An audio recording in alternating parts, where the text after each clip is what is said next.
इससे पहले की वीडियो में हमने असालीब नसर जो कि 20 नंबर के क्वेश्चन तैयार कर लिए थे एम उर्दू पार्ट 1 के। अब हम 80 नंबर तैयार करेंगे और उनमें मैं आपको बताऊंगा कौन से इंपॉर्टेंट क्वेश्चन है जो आपने तैयार करने हैं। 2 से लेकर 9 तक क्वेश्चन है जो कि 20-20 नंबर के हैं और अब हमने 4 क्वेश्चन निकालने हैं जो कि 80 नंबर के बनेंगे। 20-20 का एक क्वेश्चन होगा। तो स्टार्ट करते हैं हम आज की वीडियो। तो इस तरह हमारे सामने ये क्वेश्चन है, ये फहरिस्त है, मैं आपको दिखाता हूँ। सबसे पहले असलूब है। असलूब क्या होता है कि किसी भी शायर या अदीब की जो लिखने का अंदाज होता है उसे असलूब कहते हैं, जिससे उसकी पहचान हो।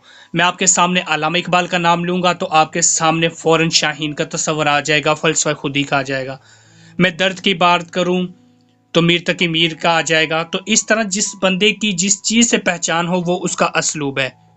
फिर आगे मुल्ला वजही का सबरस है जिसमें तमसील निगारी इस्तेमाल की गई है। फिर मिर्ज़ा गालिब के खतूत निगारी हैं। फिर सैयद अहमद खान जो कि मजमून निगार थे। मौलाना मोहम्मद हुसैन आज़ाद जो उनसे वो भी मजमून निगार हैं। मौलाना अल्ताफ़ हुसैन हाली ये सवाने निगरी लिखते हैं। अल्लामा शिबली नुमानी सीरत निगारी पर मुश्तमिल है।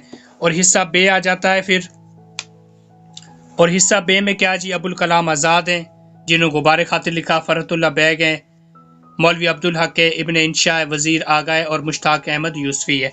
अब इनमें से हमने 4 क्वेश्चन करने हैं जो कि 80 नंबर के बनेंगे। इसमें आपने सबसे पहले मुल्ला वजही कर लेना, सबरस, और इसके बाद मिर्ज़ा गालिब के खतूत निगारी, सर सैयद अहमद खां और मौलाना मोहम्मद हुसैन आज़ाद, ये अलिफ में से कर लें तैयार। और यहाँ से बे में से अबुल कलाम आज़ाद, फ़रहतुल्लाह बेग और इब्न इंशा, इनके मुतल्लिक कर लें। तो प्यारे दोस्तों, इस तरह इनको तैयार करने से आपके 80 नंबर तैयार हो जाएंगे।